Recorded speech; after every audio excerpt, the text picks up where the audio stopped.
I had this thought the other day that, a lot of people are off-put by tarot because they find it spooky, but tea can be spooky too. Okay, so on the show this week, I'm going to be talking about going live on Facebook and YouTube and stuff like that.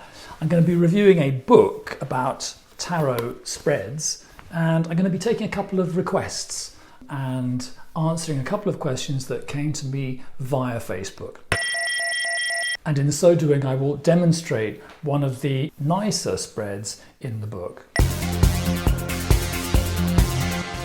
Greetings, fans of the esoteric, the stylish and the surreal. I took the plunge last week and I was sitting in my studio and I just plugged myself into Facebook with the help of a friend and went live. And I can report it was quite an extreme sport. I was basically offering free readings, and I went through this very nice Facebook group called Tarot Learnings and Readings, and they have quite a lot of people, they have quite a lot of followers, and so you can go live, I think, probably any time of night or day, and there will be an audience of people who want to ask you questions. You have to be an approved reader, you have to take a little sort of driving test before you're allowed to offer readings in the group, but I passed my test and now I am approved reader number 1293. So I was very clever about this actually, because clearly when you're live there isn't time to flip the camera backwards and forwards onto the table. And I like to do readings with more than one card. I don't like one card readings very much. So I got myself a metal plate here and I've now put some black paper on it. I've got these magnets. Magnetic buttons. I don't know whether it's, mystical enough, but they work. Someone asked a question and I laid down some cards, maybe 3 or 4 cards. I actually like laying down 4 cards at the moment, so it's a yes/no question, and down they go onto my metal plate while I'm talking to the viewers, and I clip them to the plate with my not very mystical buttons, and then I hold them up like that. And so the people who have tuned into me on Facebook Live can see the reading. So I think that's rather brilliant, I have to say. I always thought that tarot readings would be quiet and intimate and private and relaxed. So I always thought, you meet and you do a reading and it lasts an hour at least. Things have changed, haven't they, ladies and gentlemen? We now have Facebook Live and YouTube Live. I also tried YouTube Live. And then suddenly, you're in public, you're sort of on a stage and there's a queue probably of 20 people who would all like to ask a question. So everything becomes a bit quicker and in a sense more superficial. But as I say, it was like an extreme sport. It was like skiing down the Matterhorn very fast and stark naked, or at least very exposed. One had to keep going, and in those circumstances you have to come up with readings very, very quickly. So it's good for the muscles, it's good for the tarot muscles. I would recommend it, and I think it's nice to get your face out a little bit in the tarot community, and it's always nice to offer things for free. I think I will continue to do this. At the moment I have the crazy plan that I will maybe go live on Facebook once a week. Maybe it will be something like 5 o'clock in the afternoon London time every Thursday for an hour, so that it'll be a bit like a regular program, a bit like my videos are a regular program, but that'll be a regular live appearance. And so if people want to catch me there, they will be able to catch me.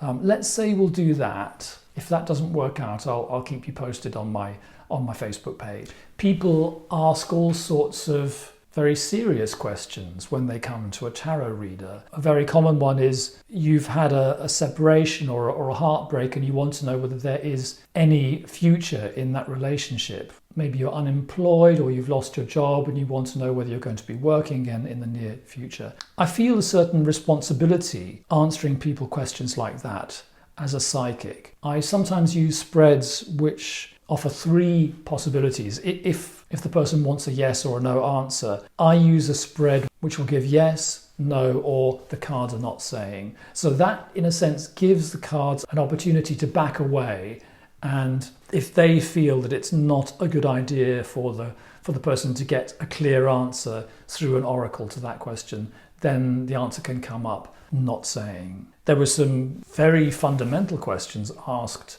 last week when I was live, some very basic life questions. People asking me questions which really should have been answered over the course of an hour very carefully. But I answered them in 2 minutes in the time that was available, and it was interesting. It was like speed dating. That's what it was. I took it quite seriously, and everything happened very fast, and I think it was fine. Okay, so book review, ladies and gentlemen. I read this book here, Barbara Moore, Tarot Spreads. There you are. It does exactly what it says on the tin. It is a book of tarot spreads by Barbara Moore. Now, this book contains I counted them, about 75 tarot spreads. So in a way, it's a little bit indigestible if you read it from cover to cover. I suppose it's fairer to say that it's a resource that you have on your shelf. I did read it cover to cover because I wanted to know what Barbara Moore had in store. I'm a bit fussy about my spreads. I spent decades and decades using really one spread or two spreads, and I'm gradually broadening my repertoire. I'm not so interested in having 100 spreads up my sleeve. I find the cards themselves very, very eloquent. For me, tarot is a kind of intuitive channeling sort of thing, so I don't need to have a lot of spreads. I think, to be critical, I could have wanted the book to be a little bit maybe shorter and simpler and clearer, perhaps. That sounds like I'm very hard to please. I think what I would like to find would be a book of tarot spreads that gives you the spreads and says virtually nothing. It would say, like, card number 1, past, card number 2, present, card number 3, future, and then a little diagram, and that's that, and sort it out for yourself. This book has a lot of discussion of each spread, and that can get a little bit exhausting. But I think Barbara Moore is obviously a very good tarotist, and she's a nice, pleasant writer. I think if you are relatively experienced and you want to add a little bit of depth to your practice and so forth, you might find that there are corners of this book that will be very interesting to you. I think if you're starting out, you probably don't need it. Okay, so I have a couple of requests. These came in over the Tarot Learnings and Readings page on Facebook. I asked people if they would like me to give them a quick reading on my YouTube show.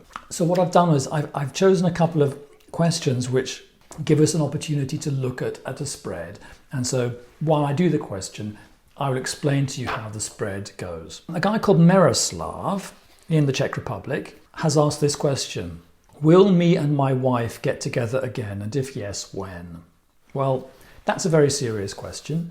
And so I think rather than just put down a few cards and get a blank yes/no answer, there's this thing called the Gypsy. Barbara Moore calls it the yes/no oracle. You find it in a number of books. It crops up apparently in the 1955 issue of Fate magazine, and in an article by Iris Vorel entitled How the Gypsies Use the Tarot. So wherever it comes from, it comes to us via 1955's Fate magazine. And this is how it goes. What I like about this spread is that it's quite positive in a way. There's plenty of room in the spread for some positivity to get through. There's also other answers. It could say soon, it could say delay, it could say yes right now, it could say no, there are insurmountable obstacles. I'm not going to use my little magnetic plate for this because this exercise takes 8 cards and there isn't room for 8 on the plate. What we do is we start off by finding the Wheel of Fortune in the pack. So here we have the lovely Wheel of Fortune. We now shuffle the pack. We're going into our oracular place here. So feet on the ground. I align myself, and I'm now going to concentrate on the question from Miroslav. Will me and my wife get together again? And if yes, when? I shuffle the cards and I cut the cards.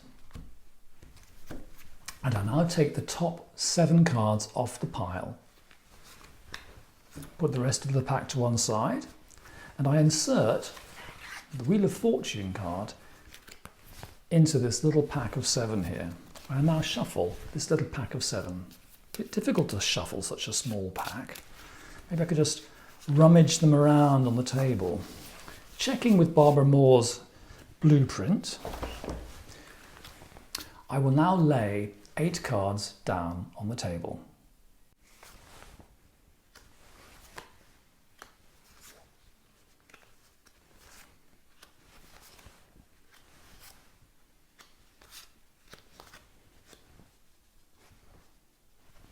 We have 2 pairs in 4 positions. Top left is yes, bottom right is no. Top right is soon, bottom left is delays. So we're going to turn over these pairs and see where the Wheel of Fortune is. And that gives us our answer. It's not a straight yes. It's not a soon.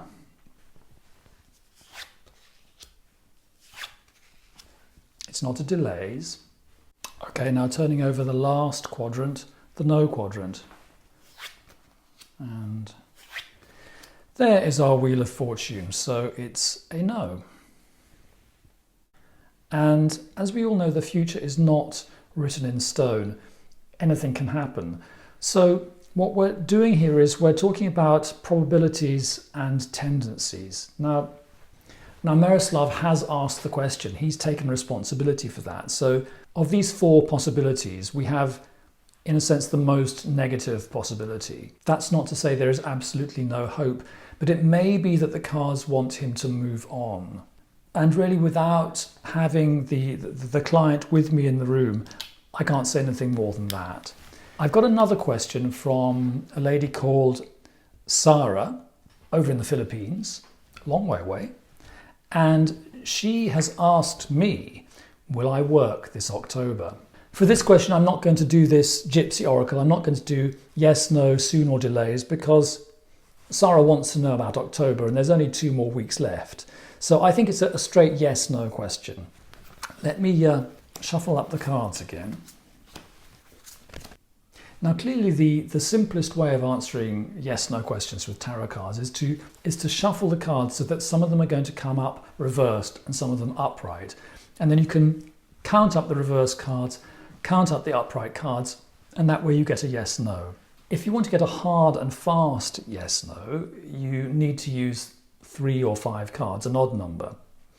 But I'm in the habit of using 4 cards, an even number, so that it is possible for the cards to refuse to answer the question. I think that's only fair. With 4 cards, you can have a moderate yes, a strong yes, a moderate no, a strong no, or a we don't know. So I'm going to do that now for Farrah. Her question is, will I work this October? So we shuffle, putting the cards directly onto the black plate.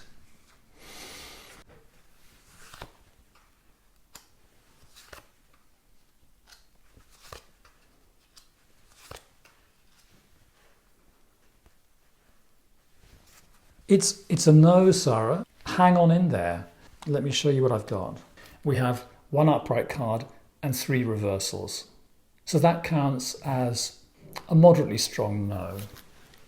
What I can say to you, Farrah, is that you do have support from this King of Cups character, someone in your life who's quite spiritual. I took a second card for him and I got the High Priestess. And to make this happen, what I'm getting is that you really have to let go, take a deep breath, let go, Hanged Man, accept that things are a bit topsy-turvy at the moment, and then just wait for the new influence, Fool here, to come into your life when it's ready. We've got one of the numbers here. We've got a 4 of batons, and you can read numbers as an indication of where a situation is in terms of its development. So in this case, we're looking at Farrah's search for work as a developing thing. Now she's got 4 out of 10. It sounds like, okay, the foundations have been laid, Things are progressing, but there is a way to go. So what's the word? Hunker down, look for that support, look for moral support, emotional support, and keep working on it.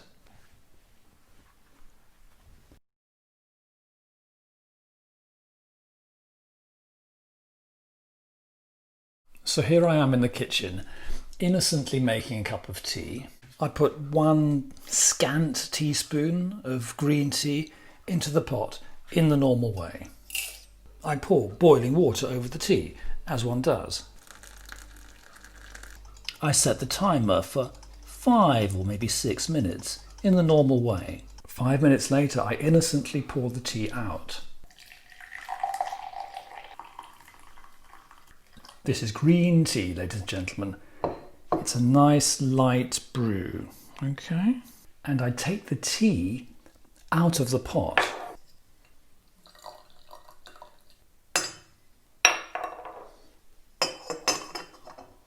So I kind of forget about my tea, and then an hour later, I fancy another cup. So I pour myself another cup.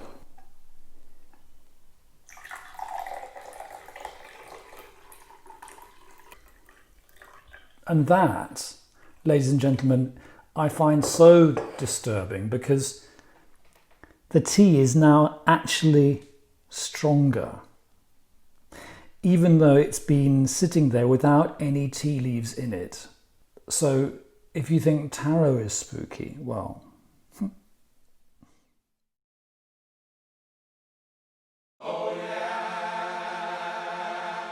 Robert Farrah's Tea and Tarot comes out every other Sunday at 6 in the morning German time. Why not subscribe and never miss an episode?